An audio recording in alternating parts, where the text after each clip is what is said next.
Welcome to In a Few Words series, where we spotlight lawyers from Innangard member firms. Today, I'm delighted to speak to Carlos Pareja from Augusta Abogados in Spain. Let's dive into his career and get to know him a bit better. Carlos, thank you very much for your time. It's great to have you here.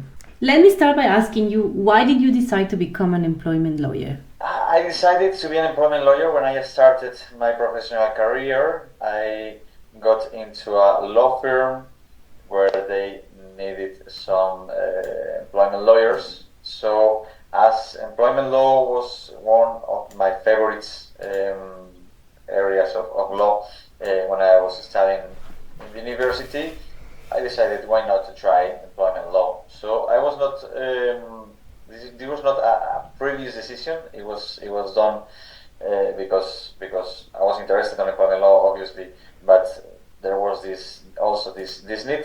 And I can tell you that it was the best decision ever because I love employment law and I love being an employment lawyer. So it could be a coincidence, but it was a really, really good coincidence in my life. What do you like the most about being an employment lawyer?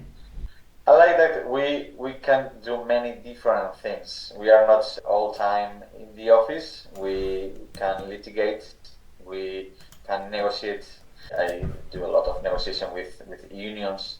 We have this close relationship with our clients, which I think other areas of law don't have, because I think there's an emotional part on employment law and employment law issues that other areas don't have. So I think this personal, this emotional involvement is also very appealing for me. If you were not a lawyer, which profession would you have chosen and why?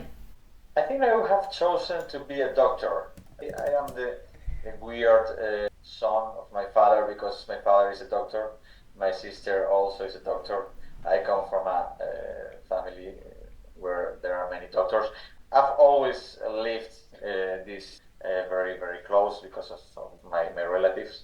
So I think I would have chosen this because also it is more intense, I think, than being an employment lawyer. It also has this personal relationship, which, as I told you, I think is very appealing of being an employment lawyer. So I think, as I like this emotional involvement on my job, I think it would be a good option to be a doctor. Yeah, there are similarities. Like you're helping people on a personal level, and it's a service job.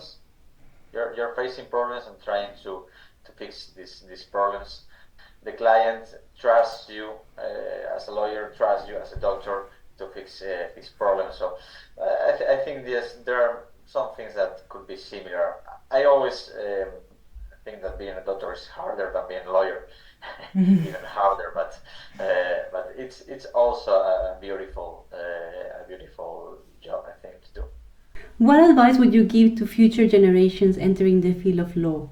I would tell them, as I always tell my team, I will tell them to focus on training. I think training is a very, very important part of our job, of being a lawyer. If you don't focus on it on your first years of your professional career, it will be something that you will have to charge the rest of your professional career. So I think I will tell them focus on your training. Salary is important, of course. All employment conditions are important, but focus on being a well-trained lawyer because it will make you easier for your professional life. What has been the best investment in your professional career?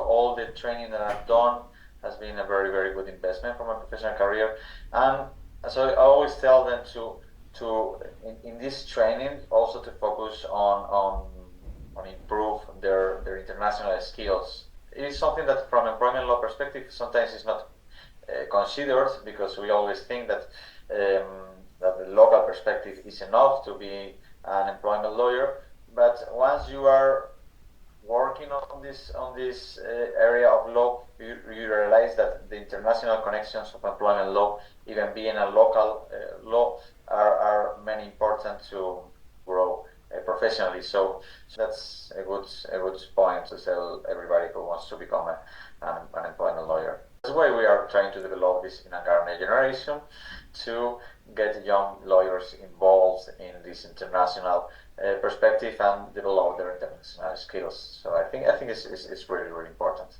Yes, absolutely. Aside of law, can you tell us about a short-term goal? It could be related to your career or it could be something else. My biggest project now is to help my child to continue being that fantastic. But from a professional perspective, short-term goal will be is being to improve my international skills, as I told you, to develop this area, this international area on our firm, to help Innangard to also grow as an international alliance, so that we can extend our activities to other jurisdictions and countries.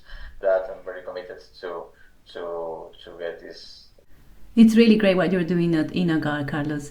Moving on to a completely different topic. Do you have a memory from childhood? Yeah, I have a memory. Maybe it has no sense to say this. I always remember first time I was a lawyer at the school.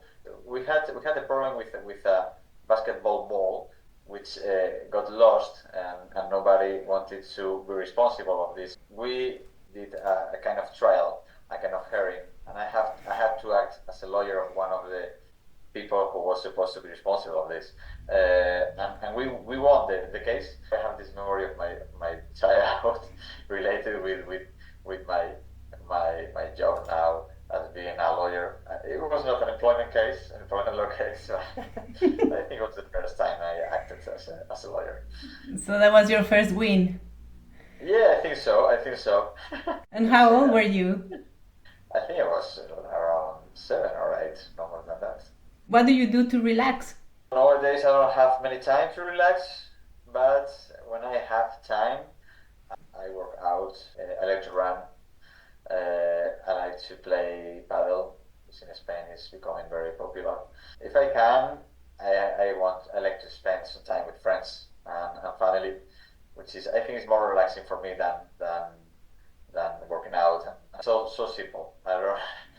When I have this time, I try to do to avoid complex intellectual things. I used to read, but I had to stop when I became a father. So I will try to go back to it, but so far it's not possible. Let me end by thanking you for your time. It was really great to know you a bit better, both your professional and personal side, and we'll speak soon. Thank you very much for inviting me.